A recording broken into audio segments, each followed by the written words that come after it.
Hola, buenos días, buenas tardes, buenas noches, estudiantes de hidrología. El día de hoy vamos a retomar el temario, vamos a dar continuidad al tema de la precipitación, pero ahora haciendo una puntualización con respecto a cómo la precipitación como criterio, como proceso, principalmente el más responsable de la disponibilidad de recursos de agua superficial y subterránea en una cuenca, es analizado.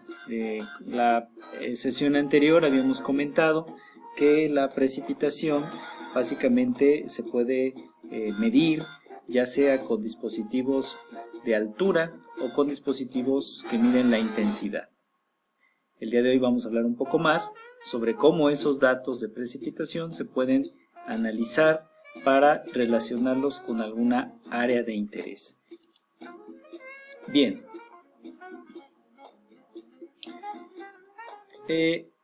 Para empezar vamos a hablar de un nuevo concepto que es el de precipitación media. La precipitación media es una precipitación representativa de un área geográfica de interés. Como recordarán, la medición de la precipitación la hacemos en estaciones climatológicas o estaciones pluviométricas que están emplazadas en algún sitio particular.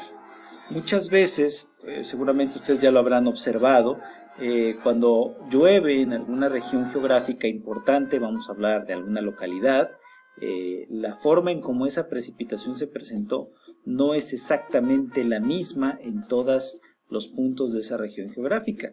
Entonces, la precipitación tiene una distribución espacial que muchas veces con la medición en un solo punto pues es insuficiente o no es lo, vamos a decirlo así, no cuenta con la representatividad que le permitiría para un análisis posterior. El concepto de precipitación media trata precisamente de plantear una propuesta para áreas geográficas muy grandes, ya sea porque no contamos con suficientes estaciones o ya sea porque es de interés conocer para una cuenca, por ejemplo, cómo es la distribución de precipitación a lo largo del tiempo. Y para eso echamos mano de este concepto de precipitación media.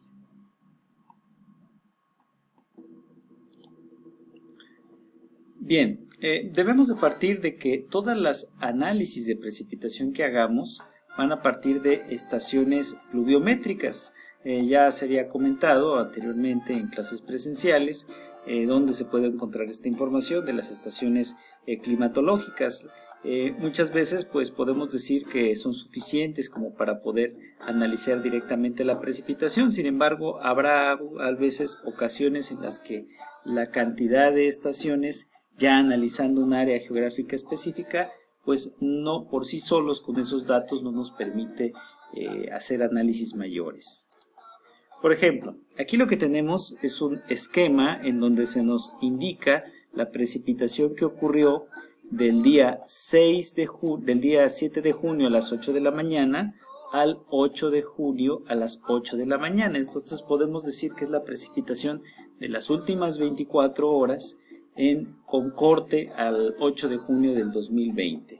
Y aquí lo que nosotros vemos en estas especies como de curvas de nivel, por así decirlo, es la altura de la precipitación en función de la información que nos dio nuestra red de estaciones climatológicas. Aquí, bueno, pues la división política tenemos es por estados. Sin embargo, si observamos con un poquito de más cuidado, vamos a ver que aquí hay otras divisiones geográficas que obedecen más bien a otro tipo de limitaciones. Vamos a pensar en regiones que engloban distintas cuencas hidrográficas. Ya conocemos el concepto de cuenca hidrográfica y de esta manera, bueno, pues nosotros podemos saber cuál sería el planteamiento para hacer esa delimitación.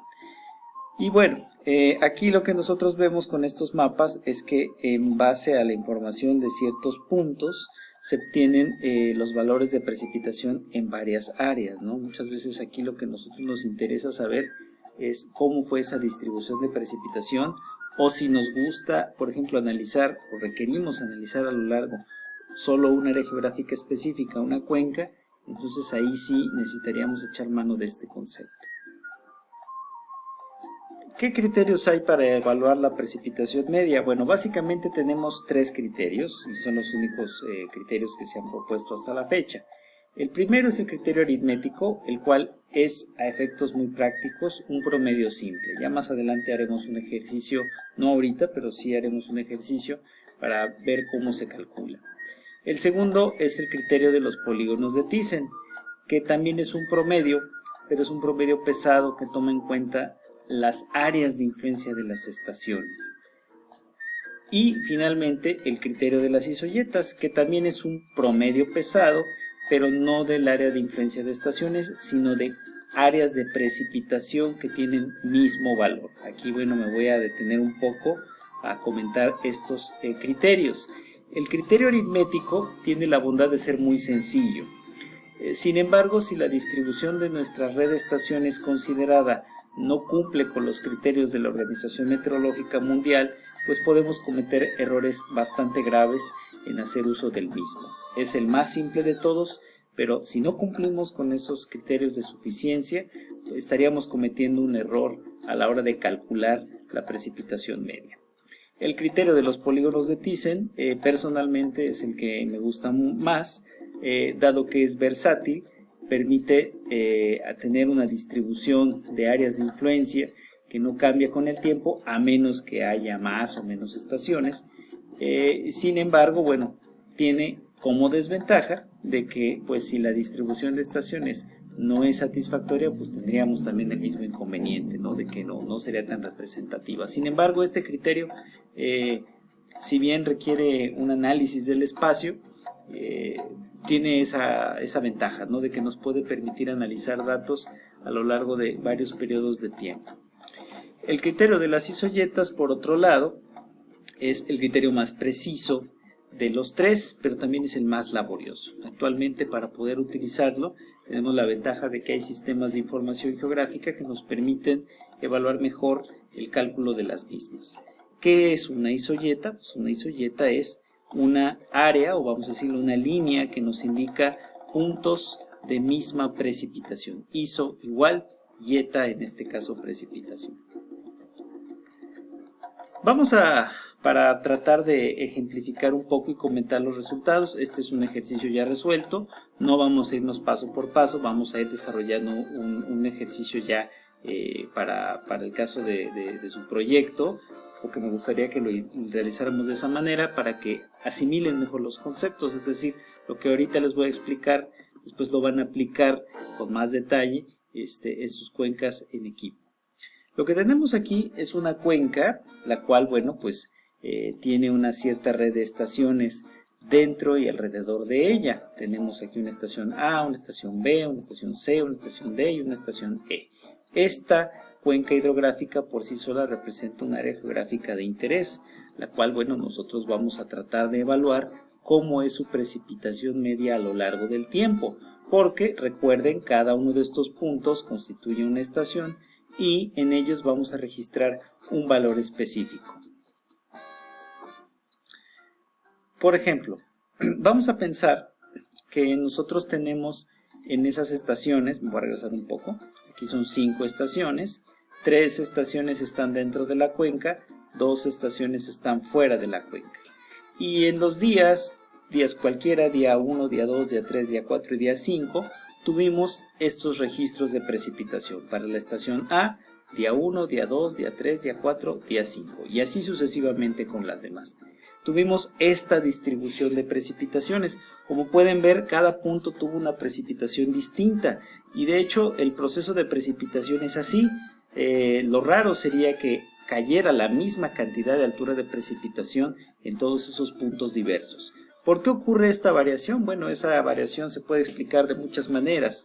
Se puede explicar por la orografía de cada uno del lugar, por la presencia del fenómeno que produjo la precipitación, o también se puede explicar por otros factores climáticos. Incluso también se podría explicar por factores propios del emplazamiento de la estación climatológica. Hay estándares de la Organización Meteorológica Mundial que nos dicen cómo deben de ser los sitios donde se hace la medición de la precipitación para tener una evaluación correcta del mismo proceso. Entonces, pensemos que lo que aquí nos interesa es ya tenemos los datos de precipitación de cada uno de los puntos, que son las estaciones, pero queremos cómo fue la distribución de la precipitación en toda la cuenca, ¿sí? Tenemos aquí básicamente una distribución espacial y lo que nos interesa conocer es un hietograma a lo largo de los 5 días, pero englobando la variabilidad de la precipitación a lo largo de los días. Si aplicamos el criterio aritmético, pues bueno, básicamente lo que encontraríamos sería algo como lo que tenemos aquí, un promedio simple de las 5 estaciones que estamos considerando tienen influencia. Y aquí, bueno, quiero hacer un comentario. Hay quien aplica el criterio aritmético usando solo las estaciones que están dentro de la cuenca. La realidad es que el método por sí solo no te dice que hagas eso, sino que consideres aquellas estaciones que tienen influencia en el proceso de precipitación. Aplicando este criterio, bueno, pues es un promedio de cada una de ellas y obtendríamos las precipitaciones por día para toda la cuenca. ¿Qué inconveniente tiene este método? Bueno, pues que le está dando el mismo peso a cada una de las estaciones. Todas tienen el mismo grado de influencia. En este caso, bueno, me voy a regresar. Si mi distribución es uniforme, pues no va a haber mucho problema. Pero si, por ejemplo, mi estación B yo la tuviera un poco movida hacia acá o la tuviera un poco movida hacia acá o estuviera fuera de la cuenca, el resultado sería el mismo. Esa variación espacial en el emplazamiento de la estación no puede ser reflejado por este criterio. Por eso considero que el criterio de polígonos de Thyssen o de isoyetas sería más preciso. El criterio de polígonos de Thyssen lo vamos a explicar con más calma. Aquí nada más es una representación del resultado. Lo que hace es darle áreas de influencia a cada estación. Aquí, bueno, se ven aproximadamente 5 áreas. Aquí, bueno, lo tengo cuadriculado para ejemplificarlo mejor, pero básicamente son 5 áreas. Cada área le corresponde a una parte de la cuenca y está asociada a la influencia de cada una de las estaciones. Son 5 las que estamos considerando y por eso son 5 áreas representativas. Aplicando el criterio, lo que nosotros ahora haríamos es definir cuáles son las áreas que representan cada una de las partes de la cuenca y afectar esa parte proporcional por el valor de la precipitación. Obtendríamos otros valores. Si los comparamos, bueno, ustedes lo podrán comparar después con calma en sus casas, obtendríamos que el valor de los resultados es sensiblemente diferente. En mi criterio yo diría que este es más preciso que el anterior. Pero también hay otro criterio que es el de las isoyetas, y en este criterio de las isoyetas lo que vamos a hacer es dibujar curvas de nivel, por así decirlo, pero no de nivel, sino de altura de precipitación. ¿De dónde sale esa información? Pues también sale de las mismas estaciones. Aquí generaríamos una geometría de distribución de áreas diferente, en donde estamos delimitando aquellos valores que tienen un área representativa. Si anteriormente yo utilizaba las áreas asociadas a estaciones, aquí lo que voy a hacer es las áreas asociadas a valores de precipitación, es decir, en amarillo tendría valores de precipitación entre 35 y 30 milímetros, en verde valores de precipitación entre 35 y 40 milímetros, así como en los otros lugares. Aquí, bueno, quiero hacer una aclaración. Estos valores son válidos, por ejemplo, para una lámina acumulada de 5 días.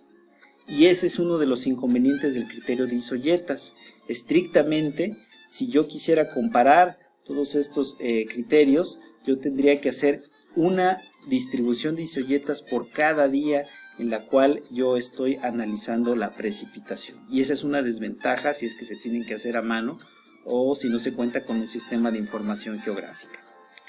Al final, bueno, podríamos hacer esta ponderación y encontraríamos este resultado. Aquí lo que tendríamos es cuáles son las áreas de cada uno de los valores de precipitación y pesar todas ellas para obtener un resultado final.